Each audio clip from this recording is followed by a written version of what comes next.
In today's video, I'm going to teach you how to make a Photoshop brush from an image. This is a fantastic way to personalize your digital creations and add distinctive elements to your projects.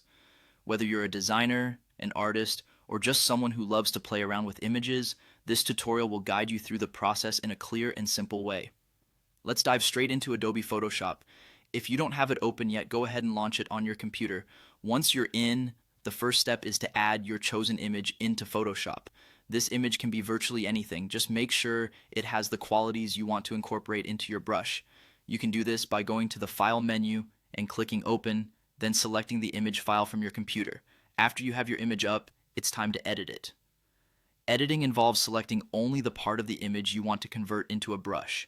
To do this, navigate over to the left side and pick any selection tool that suits your needs, like the lasso tool or the rectangular marquee tool. Carefully outline the part of the image you want to use. Remember, the selection doesn't have to be perfect since you can refine it later in the brush making process.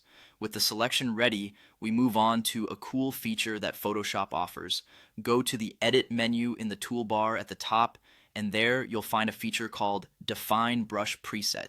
Click on it.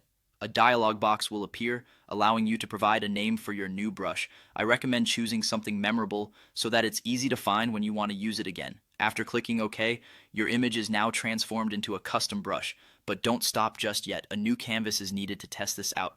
Return to the File menu and select New to create a new canvas. You can set the dimensions according to how you want to test your brush strokes. Once your new canvas is ready, select the newly created brush from the Brushes palette.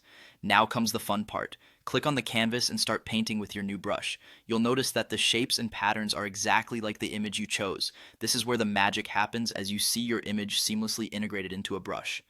And there you have it. With just a few simple steps, you've created your very own Photoshop brush from an image. This technique not only enhances your creativity, but also provides a whole new level of customization in your projects. Keep experimenting with different images and brush settings to fully explore the potential of this feature. Thanks for watching, and happy designing.